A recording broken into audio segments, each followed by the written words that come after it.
ఈడు మానవుడా లేదా ఒకటి కాదు రెండు కాదు మూడు పట్ల అమ్మ పొందం మేము తిన్నాడంటే ఈడు మానవుడు కాదు, ఈడు రాక్షసుడు అయితేనే ఇంత భోజనం తిన్నాడు. పోతురాజు పుట్టింది కూడా రాక్షసులకి కదా పెద్దోడా. మరి ఆ రాక్షసుల వంశాన్ని పుట్టిన వాడు పోతురాజు.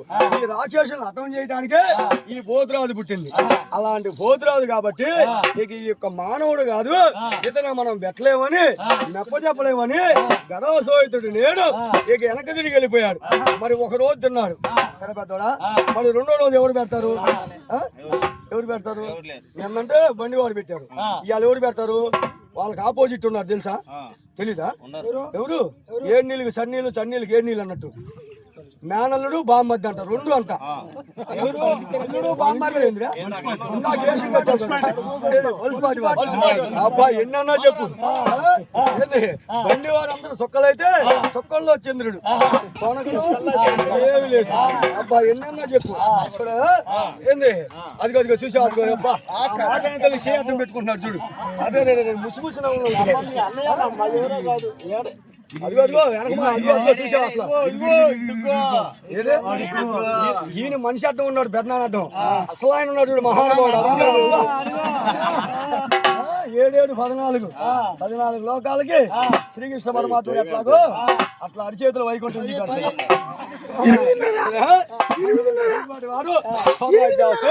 మరి ఒక రోజు తిన్నారు. మరి రెండో రోజు పెట్టాలంటే మరి ఎవరు పెట్టాలి? ఇక పోతురాజు భుక్తి పెట్టాలంటే ఇక ఎవరు వశము కాదు అని ఇక పోతురాజు ఏం చేస్తున్నాడు? ఇక శివనందుల కోట, ఇక కోటలో ఉన్న నందుల బావి, ఇక బావి దగ్గరికి వెళ్ళి చోటరాజ్యాసు మరి చేత్తో తాగితే ఆలస్యమైద్దని సిరువాకుతో తాగుతున్నాడు నీరు. సిరువాకు అంటే ఏంది బావా?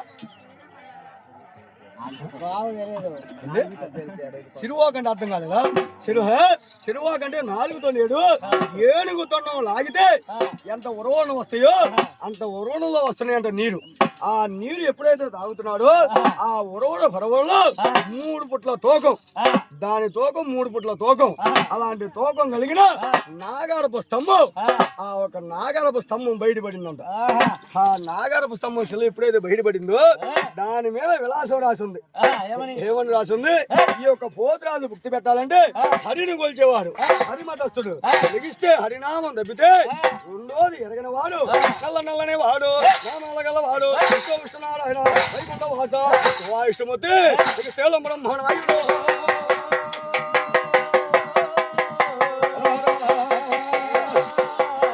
ఒక పలనాడు బ్రహ్మనాయుడు, ఆ బ్రహ్మనాయుడు వస్తే ఈ పోతురాజు భుక్తి పెడతారు కదా అన్నారు. దాని మీద విలాసం రాసింది. మరి అదేమన్నా పోతురాజు చూశాడా? ఆ విలాసం అనేది చూడరా.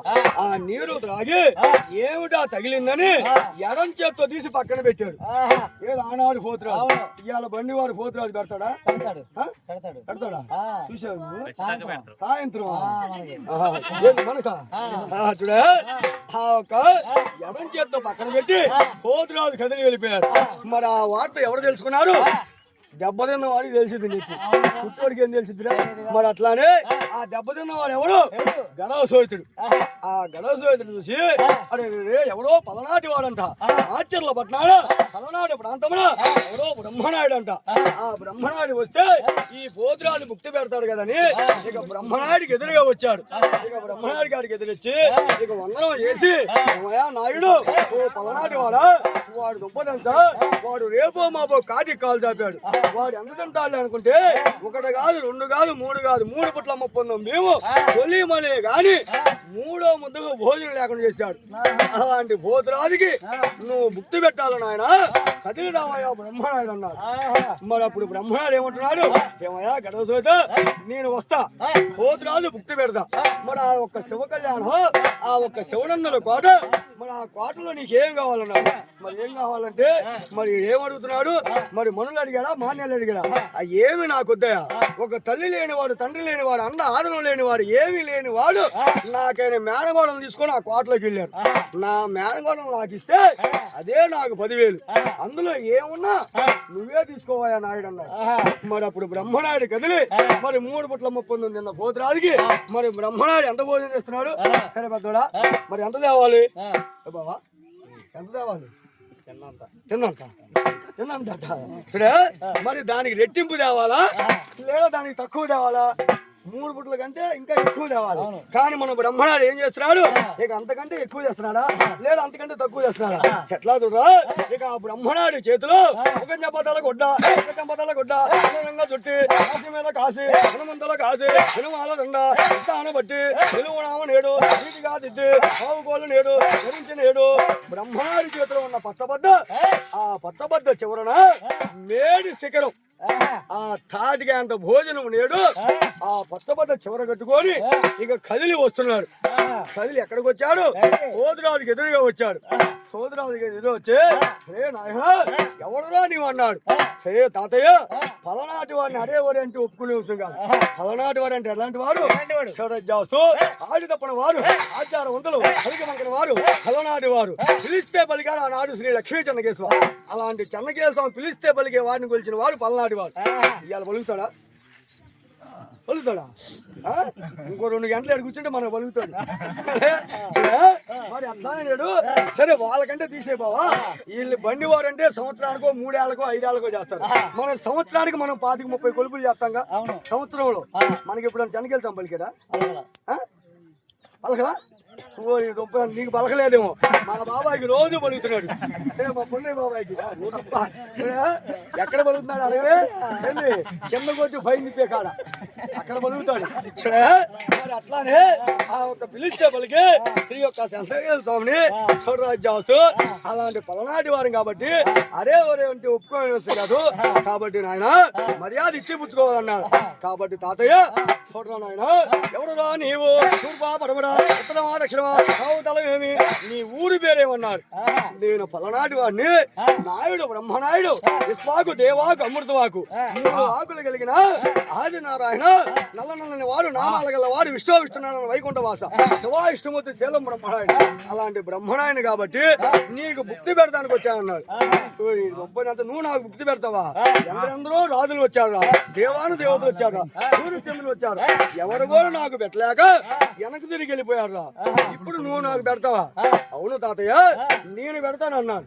అయితే పెట్టరా నాయన అన్నాడు. కానీ చెబుతున్నా తాతయ్య, చెప్పిన స్థలాన్ని ఒక మతేమని దగ్గర పెట్టుకో. నేను శ్రద్ధగా విను తాతయ్య, నేను చెప్పిన ప్రకారంగా నువ్వు తింటే నువ్వు ఎంత తింటావో అంత భోజనం పెడతా అన్నాడు. అయితే తింటాను పెట్టరా నాయుడు అన్నాడు. అప్పుడు బ్రహ్మనాడు ఏమంటున్నాడు? హే తాతయ్య చూస్తావా, మేడి శిఖరం అంత భోజనం పెడతా అన్నాడు. మేడనే తెలిగే భూతరాజు కూడా ఆశ్చర్యపోయాడు. మేడంటే మా బావేడు చూడే, మేడంటే మహమ్మే పర్వతం అంత భోజనం పెడతాడు కదా అనుకున్నాడు భూతరాజు. కానీ చివర్లో ఏమన్నాడు? శిఖరం అన్నాడు. ఆ శిఖరం అంటే ఎంత ఉంటుందా? ఎంత ఉంటుంది? గుడి మీద శిఖరం ఎంత ఉంటుంది?